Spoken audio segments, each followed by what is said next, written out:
It almost. Sweet 800.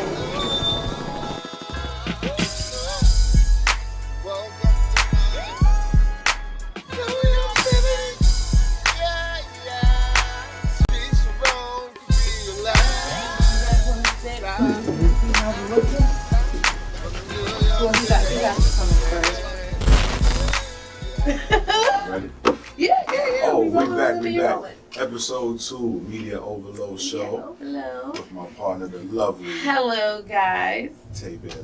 Hi, everyone. And I'm Jason Bourne, of course. You know, it is 200 Block. And today we have a very esteemed guest in the building, none other than Mr. Jimi Kendrix.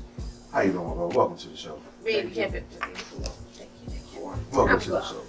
Before we get into the content, we want to pick your brain on a number of things, all surrounding the New York sound. And with you being an accredited producer, I would like for you to drop some of your credits right now so people understand why we got you sitting here, my brother. Well, I hate that. yeah, Jay-Z, 50 Cent, Ja Rule, Shantaye, Kelly Price, Rick Ross, Tupac, Wu-Tang, Bone Thugs and Harmony, Patti LaBelle, Tamia, more coming. Yeah, much more. I'll leave it right there. Yeah, we'll leave it there. So, you know, a lot of debate is being had nowadays about New York City, the sound, right? And hip-hop and R&B, respectively, for where it's at today. So we felt the need to bring on someone who is an expert in sonics, right? So we wanted to ask you, what do you think is the New York sound that you remember it being, as opposed to what it is today? Well, I mean, when I think of New York sound, I think of Saturdays, my mom cleaning the house, playing Al Green, playing those old Muddy Waters albums, sneaking into my grandfather's basement, listening to this old jazz, kind of blue, Miles Davis, the beat breaks from the 80s, which the 70s, Cold Crush Brothers. It was a time where people were creating, innovation was beginning, and the sound was live. It wasn't, you had brass, you had, jazz beat, you had Nas, you had Wu-Tang, you had Biggie in Brooklyn, you had the Wu-Tang. Everyone had identities. There's no artist back in the day that you can't say had a niche or had a lane that was carved out for them. And it was beautiful. I mean, if you go to Queens, you had Lost Boys. You go to Brooklyn, you had Fab, and and I'm just going from different time frames, not from just Jay-Z, but going underneath them. Dipset. Everything was a movement. It was movement music. It was movement music. If I could just think of something, it was movement music. I agree. I don't want to say the Atlanta sound or that down south sound or what's even New York, because if you think about it, a lot of what sounds like New York now is heavily trapped, a little muddy, a little bouncy, not the norm. That's why when you see artists like Dave East stay that lane, and when you root for them, you know what I mean? When you see Fab still go and hit those same and kill a show, it's still like, yes. But the young ones are just kind of lost. They're kind of lost. People coming up. You got Dave. You got, what's the other young boy? Phoebe, young boy coming up out of New York. A Boogie. I mean, these young boys, Don Q's of the world. They are quickly coming, but they also learning how not to get caught up in the industry, how to control their lanes. Their product. Yeah, I mean, I just finished seeing a rap show that they are showing on Netflix just before I got here. I'll be honest with you, I didn't know much about A Boogie. I know his people, his family, his neighborhood. I didn't know nothing about A Boogie. And when I watched the record show, it really gave me a whole nother perspective or mirror to what this young man has accomplished in such a little bit of time without a record label and knowing how to maintain the situation.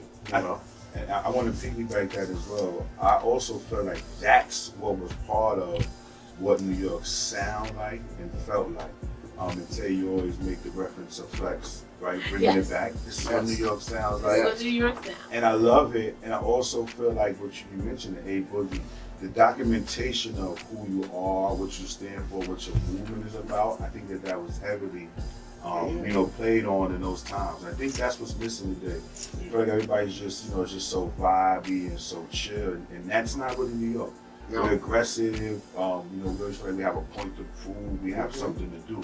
So everything's with purpose, more so than just like, it's nothing wrong bouncing. We have bounce music. You know what I mean? I was just listening to Cardi B's album. Dope. I haven't listened to it yet. Dope. Some people say that's not New York, and I don't understand. Don't open. No, we gotta get into that later, Jason. Okay. Yeah. Because we got a whole. The New York sound. Yeah, you said it's coming back. It's coming Are back. you feeling hopeful? You as a producer, are you feeling hopeful? Feeling like you're getting that inspiration again and say, okay, there are artists who can, get me back into that creative space. Yeah. I'll be honest with you. For someone that has been kind of away from being in that circle of the industry and taking some time off, coming back now, I'm seeing that the young people are learning. You got to give them a chance. Especially we as artists and producers, we have to support these young boys and young stars. That was one of the reasons, when I reached out to you, if you remember our conversation, I said, for me, I always hear your name is very, very prevalent in, the new artist category. I'm actually working with a lot of these brothers and sisters on the come up. It's something I applaud you for, having a resume that you do. You're still in the places. I bump into you all the time. You're just in the back low. No, that's just that's how it be all the time when we see each other. Like, we be in our cuts. That's dope. Working with the people, though. Like you said, it's important. It's. I'll be honest with you. You know what? Lately, I've been blessed to be able to work with some young kids, like young talent, and it's funny because one of the talents is a young boy by the name of T.J. Rowley. I had no idea because I coached him in basketball. I'm a coach, high school basketball coach, championship winning coach. I'll leave that one alone. East Harlem, Renaissance Charter Warriors. Let's go. But he's one of my players. Lo and behold, come to find out, he comes to me and says, "Hey, I want to talk to you about some music." And look, I'm coach right now. Ain't no Jimmy over here. And then come down to find out, I look up his information. His father is Teddy Rowley, and his mom owns a record label, and she's heads music with Wyclef. So it's funny how lately I've been able to work with him somehow, just not really expecting it, not in the music industry by accident. Yeah. And so we working on some stuff with him, Teddy Rowley, Wyclef now. But watching this young man work, just seeing him, knowing I look up to Teddy Rowley's and Wyclef's, and I'm seeing his son, and I just really appreciated working with young people all over again. When we was dealing with Kelly Price and just working under her, seeing how Puffy had her working like a slave. I like Kelly Price. She was not playing. Condition. The record label had to give her a deal. Def Jam had to give her a deal. She was on everything. But we had that work ethic, from church. Just being musicians in church. Musicianship. Singer, dad, bass player. I think those are things that they need to hear. Yeah. Today you have, and no disrespect to anybody that's a soulful producer, we appreciate you. But we have no problem. But this is just a different of being a musician. It's a good situation when you it's so funny. I posted a video where I was in my kitchen making some coffee, and I had like a spoon on the floor, and I hit it, and I made some kind of dumb beat, but it caught like 800 views. I'm like, what's so cool about that? And I ended up and took that clip and turned it into a beat. Yeah. And then sold the beat. But it was just that type of creativity where you're not confounded by a digital world. You're confounded by whatever's around you. You know what I mean? And before I could afford the drum set, I was beating on the table. Before that, my mom, when I was a baby since 2, she had me banging on the pots and pans. And it's funny because I told her as a drummer, for people, Kelly, Cat Band, Charlie Wilson, Oh, I love that. Yeah. So imagine me, a little 21-year-old on a drum set, 40,000 people, Charlie facing, looking up at me, like, ready to go, motherfucker, this shit up, this shit up. Yeah. Those type of experiences, I can talk forever Priceless. Yeah. and speak to the young kids. Just knowing how to, when you get the opportunity, be prepared for it. You know, I just keep a lot of stuff quiet because I'm a studio kid, so I live in the studio. I live in the stories and the grams and all that. I just show people a little bit about my life. Yeah. It's interesting. Well, I would like to switch this up just a tiny bit. It's a two-part question. Let's go. For you both, right? Okay, so New York sounds like this, New York sounds like that, right? So we all know that New York is made up of, different boroughs, right? Right. So two-part question. The first part of my question is, I want to know, do you guys feel like each borough kind of has their own style, or do you think each borough comes together and makes New York sound like New York? So, go first. I'll go. Nas had to have competition. Jay had to have some kind of competition. It didn't have to be up underneath them, but just knowing across the line, Jay is looking at you it made things competitive. It was just like Def Jam and Sony. When the labels was at each other, you had DMX out there and YO. It was very intense, and it was good competition. It raised the level of and the quality of the music tremendously. You know what I mean? KRS-One had their beef with Homeboy Queens, and then they made classic records just off and dissed each other, which people can play right now. People, whoa, yo, it's my shit. Well, the young people probably wouldn't get it, but I mean, people took moments in even in politics in the world. They took two moments and made history, and you can do the same thing with music. You know. Before I move on, Jason, I'd like to know your response. It's funny because me and you were going back and forth about this. For like a week? I feel y'all go back and forth a lot. For a week. Still sharp and still. Keep me on my feet. And I think that today I'm going to say that the boroughs may have a sound. Because I feel like Fab doesn't sound like Styles P. Right. Jada doesn't sound like Cam. Fat Joe doesn't sound like Mace. So I guess two different, you know what I mean? Texture is just two different styles, swags, you know. I think that it was always definitely a focus on the craft and the lyricism, but I think that they all embody, what their borough, stood for, and embody the culture in that borough. Because, like you said, cultures in each borough, do change. There's a difference between someone from East New York and the South Bronx. There's a difference between someone from Harlem and Astoria, Queens, or Staten Island. Didn't mean to forget you. Staten Island and you know what I mean. Yeah. South Jamaica, Long Island. I mean, of course. we also were just surrounded by what we had around us. Like me being young, I was around Supreme and the different Pappies and all the. So those was part of our community, part of our story. So they're never gonna tell it exactly the way we can tell it. When the motherfucking helicopters landed on the niggas' heliport in Hollis, like, they wouldn't know what we talking about. But if you come to Queens, you understand the history of why Queens and why 50 and John them be, you know what I mean? It's deeper than just here. It goes way down here. You know what I mean? I agree with that. You gotta respect that. And that's in every borough, every city, every block. Well, producer, I want to ask you specifically a question, right? Okay, so we got ready. Let's go. So you told us a little bit about why this borough sounds like this or why this borough sounds like that, right? So my question is, I'm sure you've worked with different artists, obviously from all over. Is there a difference that you notice in like their selection of like beats or flow or such? Like, can you tell me a little bit about what you've noticed about Brooklyn artists? Yeah, Brooklyn, I work with Foxy, I work with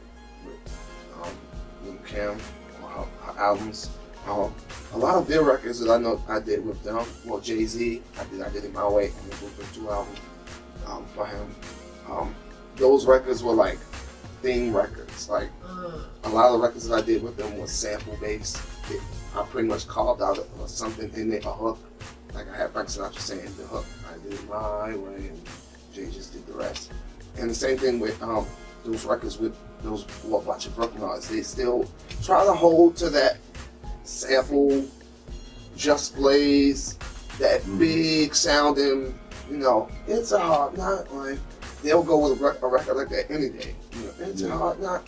Pop, it's pop now. I mean, Jay bust that record out to a pop record. But any day, Fab even had records, something like that. You know, it had a dope sample underneath it. It just feels different from a Queens nigga where you're dealing with Mobb Deep and they just talking about some other stuff. Like it's dark and some back block shit. But it got the club going, you know, on the quiet song, you know, come on, like it's just different. It's just a different texture, different intensity, different vibe. You know what I mean? I always think of that record, I think it was like the first single they had on G Unit. Oh my God! Yeah, that mixtape, remember the mixtape joint? Yeah. Even just the mixtape was just like I said, it still was. It was loud. Yeah. But it was you know, centralized, like in a certain darkness. Yes. Like you said, it's funny. Agree. And I think that's the difference when you actually sit and speak with people who understand music. Yeah. That is a difference when you listen to music. Some people today may sing your record, say that's a hit. It's like, not yet, my brother. Number one, it's not a hit till the people say it's a hit. Number one, but number two, just that sound. I have to be able to put it on and the wall shake a little bit. That's a hit. The industry, I mean, the industry's attention span is so short. Like, look, if you thought it was short, it's half that and some. So you literally have to make an impact sonically or in something that you do on that record, and within that first 3 to 7 seconds to make someone want to listen and or view or stream. So you have to keep that in mind. Or your intros in the song. That all those Just Blaze Brooklyn intros, they can't do that for radio. You know, now it's like they got the songs coming right in, Quavo and them Migos and just coming right in on them. There's no more big intros. You gotta say that for the album. No, you're right. I caught myself getting. And I'm just talking about the format. I'm just saying how the format has just cut. The intros, the big dramatic. You know, when you hear Rick Ross doing his album, you appreciate it because it sounds like Brooklyn. It sounds like he was right in Brooklyn. He makes those string arrangements and those. You appreciate it, the melody, the creativity in him taking the time to really do it. It's not about like trying to fit a mold. He's just trying to create art. He's just trying to capture that energy within that record right then. Definitely. When you listen to it, you're gonna just like, I'll play it. I have a quick question. Yes. What time period would you say, because this is a debate on me and my business partner, King PIB always, well, we went back and forth there for like an hour or so one day. What time period do you believe that New York lost its sound, and when do you think it came back? Because I've been hearing people say, oh, we lost, oh, New York, oh, we fell off, oh, it was the South, it was the South, it was the South, no New York, no New York, no New York. So I just want to know, in both of your opinions, like years, it could be from whatever, 2012 to whatever, and then when you think it came back, and like who brought it back? Because I don't know who brought it back. I don't know if it's back. I don't know. I definitely think it's back. Everything is back. I think that we have you know, successful individuals in the city. That's what it starts with. Yeah. When I you know, when I watch interviews and I study legends, and they always talk about moments in time when there were more than one person doing something noteworthy. So you think of all of the major CEOs, they were from New York, the companies were here. So I think of those times. I think that the fact that you have, you know, multiple artists who are successful right now, you know, Cardi, Boogie, Davies, like you said, all these people are putting out meaningful music. I think that a lot of times A$AP Rocky gets lost. She got a new record out right now that's like, I just heard Flex go back 5 times on it, which I love to hear.